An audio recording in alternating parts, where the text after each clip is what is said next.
sa biyaheng Japan usa kita karon kay ang atong makauban karong buntaga nagtukod og usa ka shop nga anime inspired. Atong makauban this morning si Sir Alec Vergara.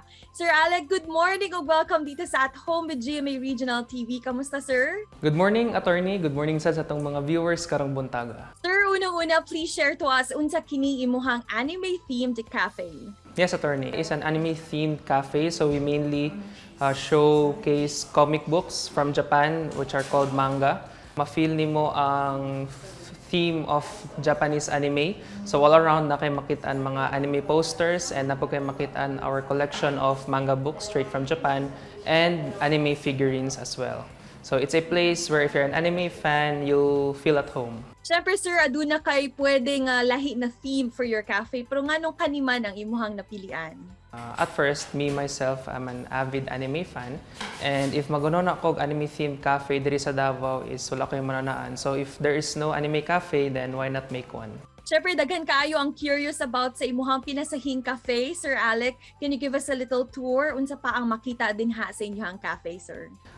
You can go ahead and visit our cafe and check all the figurines on display. We also offer a wide variety of manga books which are currently being updated.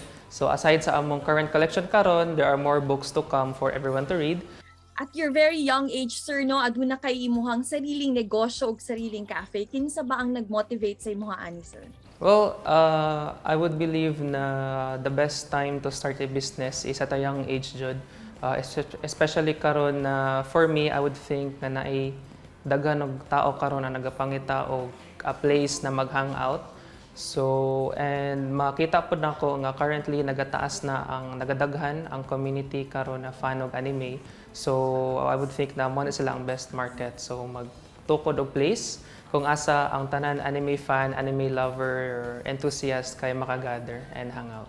Ug karon, let's backtrack a little bit sa pagsugod sa imuhang business. Unsa man ang imuhang mga preparations, sir, before ka nagtukod sa imuhang business? So, ang first preparation namo are our food and drinks, which is na prepare tanan sa akong partner, si Cylon Rabadon. So, siya tanan na nag-research sa food and drinks. So, most of our food and drinks are original recipe niya.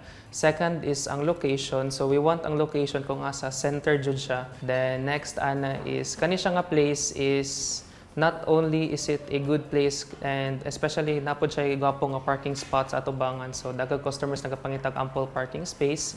And last but not least, landmark na po ni siya din na area. It's a good place. Especially and later on, if magbalik na po ang face-to-face, daghan kay students ang nag-add to dire nga area.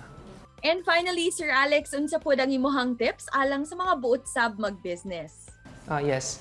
So, to everyone na nagaplan or padulungay na nga mag-pursue og business, what I would recommend is number one, choose a theme na kung asa ang tao is mag-enjoy for sure.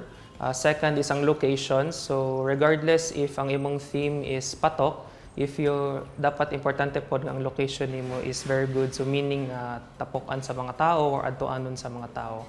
And number three is dapat ang ang food and drinks nimo is of course like good iyang taste or best iyang taste kay mo man na siya ang primary na pangitaonon sa mga nag-aadto sa cafe ang food and drinks mo na siya ang ginabalik-balikan sa customers and mo na siya ang mag-leave jud og impression sa cafe ang taste. Daghan kayong salamat, Sir Alex, sa paggahin sa imuhang panahon ug unta mas mo lambo pa ang imuhang negosyo. Amping pirmi.